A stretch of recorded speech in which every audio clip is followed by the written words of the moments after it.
kembali diundang di dalam acara webinar Komunitas Desian. Salam hebat luar biasa.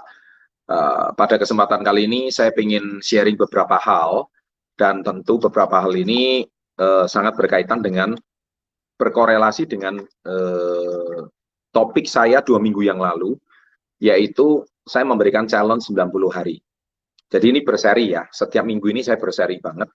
Saya memberikan challenge 90 hari, bagaimana saya jamin nasib Anda akan pasti berubah kalau Anda melakukan 5 kebiasaan yang sudah saya ajarkan di 90 hari tersebut. Dan minggu lalu, saya juga sudah ajarkan bagaimana memastikan langkah-langkah awal agar 90 hari tersebut itu menjadi sebuah hal yang luar biasa. Tadi saya perhatikan di kolom komen sekilas, saya juga perhatikan beberapa chat waktu ditanyakan sama Pak Adril. By the way, yang tadi pembicara di webinar tadi itu semua adalah anak-anak muda yang sukses di usia mereka. Jadi kalau seperti kayak saudara Adril itu kelahiran tahun 2000, tahun ini usia 20 menuju menjelang 21, tapi income-nya sudah bisa mencapai puluhan juta per bulan. Itu sebuah prestasi yang sangat luar biasa dan mencapai jenjang tertinggi sebagai Crown Star Director di KK Indonesia. Itu salah satu crown termuda saat ini di Indonesia, bahkan di seluruh ASEAN, karena KK ada di seluruh ASEAN. Dan saya hari ini pengen memberikan sebuah pandangan mengapa ada orang yang sama-sama memulai di komunitas Yes, tapi ada yang berhasilnya cepat, ada yang stagnan, tapi bahkan ada yang tidak terjadi perubahan apa-apa. Nah, apakah itu salah di komunitas Yes-nya? Ya, apakah itu salah di mentornya? Apakah itu salah di produknya? Apakah itu salah di perusahaannya? Ataukah salah di siapa? Nah, hari ini kalau kita bicara soal, tadi ada pertanyaan, Pak, saya sudah meminjamkan produk KK Life Force, bahkan saya sudah posting produk, tapi kok nggak laku-laku? Ini pertanyaan pemula yang sangat mendasar sekali. Gini ya, saya beritahu satu ilmu ya, untuk Anda semua ya. Ilmunya ini sederhana banget. Ya. Ilmunya itu, kalau pertanyaan Anda itu seperti kayak tadi, sekarang saya balik, nggak usah gabung komunitas Yes. Kamu jualan bakso aja di pinggir jalan. Ya, kamu pakai gerobak jualan bakso. Terus, bakso tersebut, mereknya baru. Mereknya pakai nama kamu sendiri aja. Kamu jualan di pinggir jalan. Nah, pertanyaan saya sekarang satu. Kamu sudah jualan, kamu sudah mempromosikan di pinggir jalan. Tapi pertanyaan sama, apakah hari pertama itu pasti langsung laku? Tolong jawab. Ya. Jadi nggak fair kalau cuman dikatakan komunitas Yes saja. Nggak bisa seperti itu. Padahal bakso itu makanan rakyat. Bakso adalah makanan hampir 270 juta rakyat Indonesia. Ya, kalau di bahasa Inggris namanya meatball. Ya. Nah, padahal makanan rakyat pun nggak laku. Nah, pertanyaan saya sekarang satu sama kalian. Kamu modal jualan bakso itu berapa? Gerobaknya itu berapa? Terus kalau bakso itu hari itu nggak laku, itu busuk. Emang besoknya kamu mau jualan lagi baksonya kalau nggak laku? Makanya banyak pedagang bakso, supaya baksonya tetap laku besoknya, dipakai boraks alias pengawet. Nah, jadi lucunya tuh sekarang yang saya paling heran itu satu.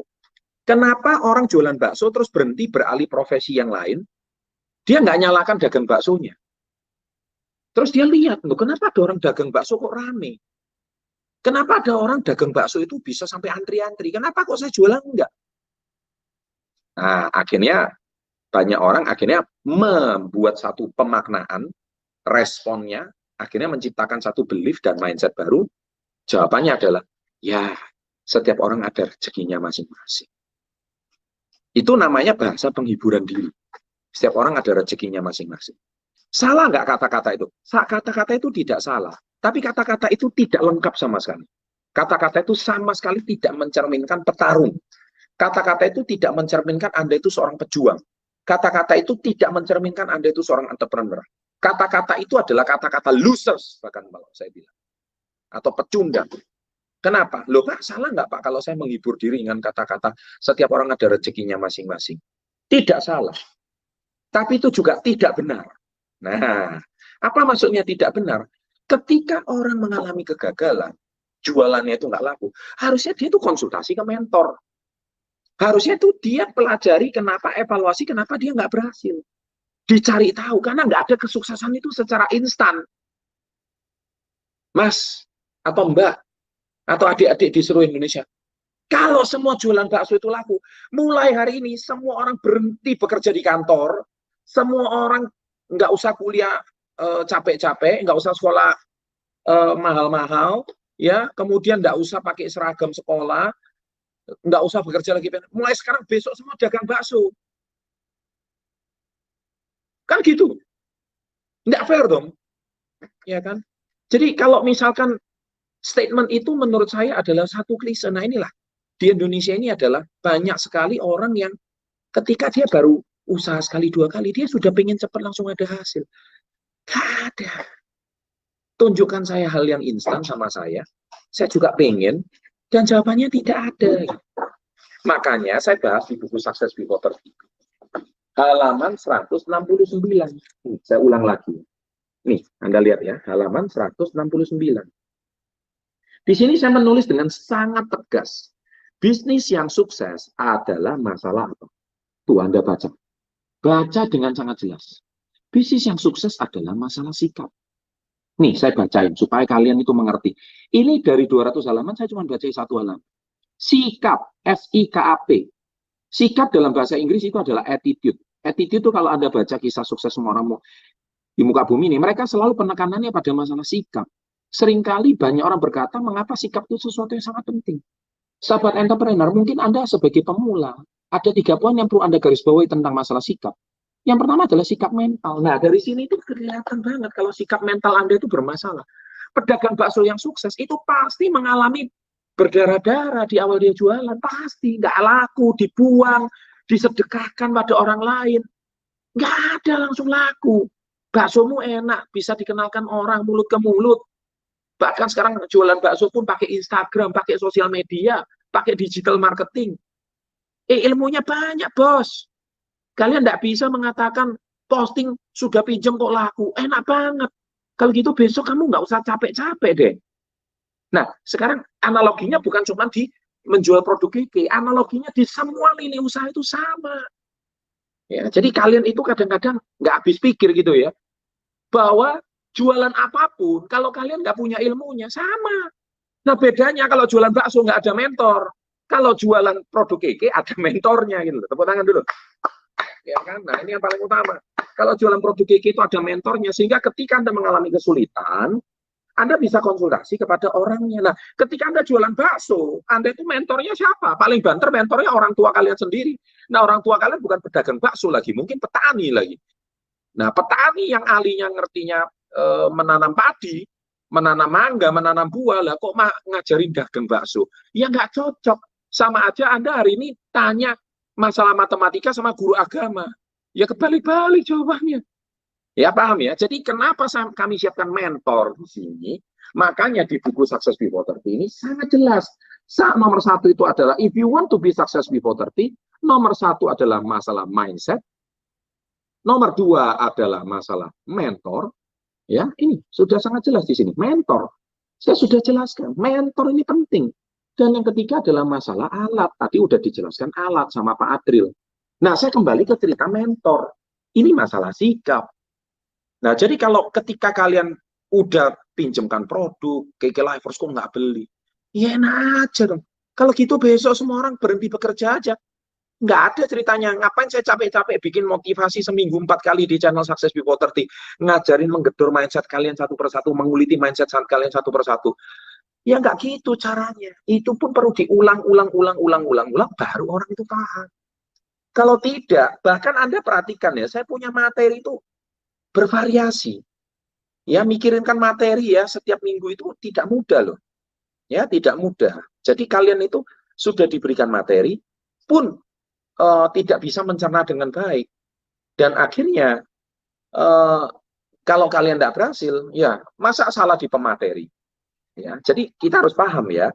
Nah, makanya sikap itu ada 3 poin. Yang pertama ya, saya bahas dari buku SP30 ya. Yang pertama adalah masalah sikap mental.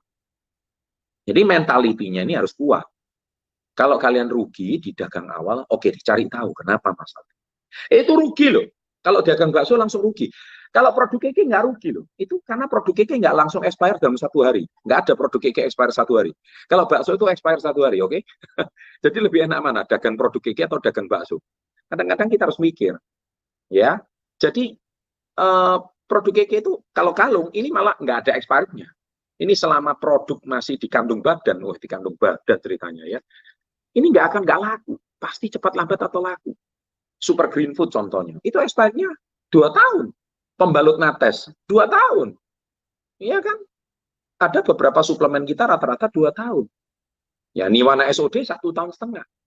Expirednya itu lama-lama. Jadi nggak mungkin kalian dagang itu nggak laku. Kalau kalian nggak laku itu karena kalian nggak mau usaha. Udah, titik. Ya. Nah, jadi ini masalah sikap mental. Kalau sikap mentalnya itu nggak beres, tantangan 90 hari itu nggak guna. Nah, tantangan 90 hari ini bisa bekerja dengan benar kalau kalian itu sikap mentalnya itu benar. Oke, jadi kalau saya ada kesalahan, saya nggak laku, saya evaluasi. Apa sih masalahnya? Oh iya, ternyata mungkin cara jualan saya yang salah. Nah, kalau besok laku, yes. Oke, diposting. Mintalah testimoni orang yang membeli. Ya, setelah kirim DM, minta dong videonya. Pak, boleh dong minta videonya. Kalau bisa testimoni, kalungnya dipakai. Apa rasanya, Pak? Nah, ambil dong kalau dia testimoni. Oh, setelah saya pakai, migrain saya hilang. Vertigo saya hilang. Saya setelah minum Super Green Food, asam lambung saya hilang. Nah, ketika itu Anda menjadi sebuah testimonial, Anda posting balik di Instagram Anda, maka Instagram Anda akan dipercaya orang. Wah, ternyata penjual produk keke yang ini itu testimoninya banyak ya. Kalau testimoninya banyak, saya beli produk sama kamu. Nah, itu salah satu contoh bagaimana memperbaiki sikap mental. Artinya Pak, orang puas dengan pelayanan kalian. Nah, kalian loh cuma ngambil konten, posting, satu pun penjualan nggak ada, terus mau laku. Mau laku dari mana? Nggak mungkin. Ya kan? Nah, tapi karena apa? Kalian belum ada bukti nyata kalau produk itu memang ada khasiatnya. Produk itu dipakai ada manfaatnya. Buktikan dong. Lupa saya sudah posting foto artis, saya sudah posting apa kalung keke Lafros yang kok nggak ada yang beli ya, semua cuma kepo. Instagram saya iya keren gitu loh ya. Tapi sekali lagi itu awareness-nya bagus. Promosinya bagus, sama seperti bakso itu tadi. Semua orang tahu di kompleks itu kalau kamu jualan bakso. Tapi kenapa tetap bakso kamu nggak laku? Nah, ini pasti ada yang salah kan? Jadi kerjaan kita tuh 2 ing ya. Ingat ya, boleh tulis di kolom komen. Posting sama closing. Nah, postingnya sudah, closingnya belum. Nah, ini kenapa masalahnya di closing ini belum? Nah, ini menjadi sebuah pertanyaan. Posting, Pak, saya sudah rajin posting, tapi kok nggak closing-closing ini, Pak? Nah, sama. Promosinya bakso itu sudah, tapi nggak pernah terjual, Pak. Nah, ini akan sebuah ilmu. Nah, itu masalah sikap mental. Nah, yang kedua adalah, ya, jadi kenapa nggak closing? Yaitu tadi, karena pembeli itu banyak gitu. Yang jualan bakso banyak, kenapa harus beli sama kamu? Gitu. Jadi kamu jangan cuma mengatakan, wah yang jualan keke udah banyak Pak, yang jualan produk keke udah. Loh, kamu kok nggak komplain yang jual pangsit mie juga lebih banyak loh daripada reseller keke. Ya, setuju nggak? Yang jualan pangsit mie, yang jualan bakso, yang jualan ikan itu jauh lebih banyak. Tapi tetap aja ada ikan yang restoran ikan yang tutup, tapi ada aja restoran ikan yang tambah lama tambah ramai. Nah, masalahnya di mana? Sikap mental. Gitu loh. Kadang-kadang kita nih, saya ini kadang-kadang jengkel ya. Lihat lihat anak-anak muda ini ya, pengennya tuh cepat closing, pengennya cepat dapat income, pengennya cepat dapat komisi, ilmunya nggak ada gitu. Nah, gimana kalian hari ini mau berhasil? Ilmunya aja nggak kalian kuasai. Ilmu kenapa pedagang itu laris, kenapa reseller itu sukses, ya kita nggak belajar gitu loh. Nah, makanya teknik closing yang benar, belajar, jadi ambil. Ini loh, hari ini pengiriman kurir, orderan hari ini kirim dari JNE. Terima kasih ya, sudah percayakan pada kami untuk pengiriman produk keke di kota Anda. Nah, kalau sudah sampai tepat waktu, diminta juga testimoninya. Sudah sampai ya, WA-nya, di screenshot, diposting lagi di Instastory kalian. Terima kasih sudah percayakan sama kami. Nah, kalau sudah, boleh nggak minta videonya? Kasihannya pakai produk 2-3 hari kemudian diminta videonya. Bu, testimoni, oh saya nggak bisa ngomong, nggak apa-apa Bu, gimana Ibu rasanya pakai produk Keke? Oh iya enak loh ya, ternyata manfaatnya setelah saya pakai SGF ini, sekarang mah saya nggak pernah kambuh lagi. Oh, kemudian tidur saya lebih nyenyak, kemudian sekarang mah saya yang dulu sakit, sekarang nggak sakit lagi, sekarang rasanya enak, bla bla bla, dan seterusnya, dan seterusnya, dan seterusnya. Nah itu adalah sebuah portofolio untuk orang semakin yakin dengan hasil jualan kalian. Nah, akhirnya toko kalian dipercaya, sama seperti orang bakso, akhirnya mulut ke mulut, bakso itu loh enak banget di sana. Nah, yang lain pada menyerah, tapi kamu tetap bertahan. Nah, inilah salah satu teknik closing yang paling bagus. Nah, akhirnya tambah lama tambah banyak. Jangan seperti reseller yang pada umumnya sudah dapat komisi, sudah dapat penghasilan, ditinggal konsumennya. Cari konsumen baru. Nah, kalau kayak gini terus caranya, ya gimana kalian bisa besar? Kalian tidak pernah ada namanya, kalau dalam bisnis atau dagang itu, after sales service. Itu ada di NRT, itu langkah ke-6. Namanya follow up. Saya nggak akan ajarkan di sini. Jadi, after sales service itu penting. Setelah penjualan, pelayanan purna jual itu penting. Semua perusahaan besar menerapkan itu. Nah, kalian dagang aja masih belajar, belum-belum sudah mau laku. Mau laku dari mana? Ya, oke. Nah, sikap yang kedua, yang paling penting adalah sikap Anda terhadap mentor kalian. Ini saya sudah ngomong. Jadi sikap terhadap mentor itu penting. Jadi kalau ada masalah, mentor itu tempatnya konsultasi. Mentor itu bukan untuk dikonsultasikan. Apa maksudnya mentor itu untuk dikonsultasikan? Loh, mentor tuh jawab A, ya kamu tuh harusnya nurut. Bukan mentor tuh ngomong A, terus kamu tuh jawabnya, loh kok bisa gini mentor? Oh, jangan-jangan mentor ini ngawur. Ya kan? Mentor ngomong B, pokoknya 2N lah, nurut dan nyontek. Mentor ngomong B, ikut aja, nurut dan nyontek. Jangan mentor itu ngomong B, kamu sendiri jalannya C. Akhirnya mentornya ikut pusing. Nah, mentor tuh muridnya banyak. Lah, kalian guru itu cuma satu. Gitu loh. Mentor tuh cuma satu, nggak bisa ganti-ganti mentor tuh nggak bisa. Kecuali kalau kita ada acara webinar gini bersama, kita bisa belajar dari banyak orang, pengalaman banyak orang. Nah, ini sikap terhadap mentor tuh sangat penting. Ini sudah saya tekankan di halaman 169. Sikap terhadap mentor itu akan menentukan kalian itu bisa sukses atau enggak. Jadi kalau mentor, kalian enak loh, di sini bisa diberikan mentor gratis. Kalau kalian jualan bakso, nggak bakal ada mentor. Nah, sikap yang ketiga adalah sikap Anda terhadap diri Anda sendiri. Nah, ini poin yang ketiga halaman 170. Nah, sikap terhadap diri sendiri. Kenapa saya katakan sikap terhadap diri sendiri ini? Teramat-amat teramat-amat maha penting ya, sikap terhadap diri sendiri. Nah, di sini sikap terhadap diri sendiri. Gimana sih kameranya? Oke. Nah, sikap yang ketiga adalah sikap Anda terhadap diri sendiri. Inilah bentuk tanggung jawab kita. Ketika kalau dagangan kita nggak laku, ketika produk kita nggak terjual, bukan nggak terjual, belum terjual. Nggak terjual sama belum terjual itu beda loh ya. Kalau nggak terjual itu kalian sudah menyerah. Tapi kalau belum terjual artinya kalian belum menyerah. Kalian belum dapat prospek, kalian belum dapat closingan. Kalian sudah posting tapi belum closing. Ini berarti apa? Bermakna di sini sikap mental Anda itu terhadap diri sendiri masih belum benar. Nah, akhirnya kalian itu menyalahkan GG, menyalahkan SB30. Wah, ilmunya Pak Chandra nggak berguna. Ya kan? Kalau nggak berguna, kenapa di kolom testimoni begitu banyak orang berterima kasih? Ya kan? Yang berguna, nggak.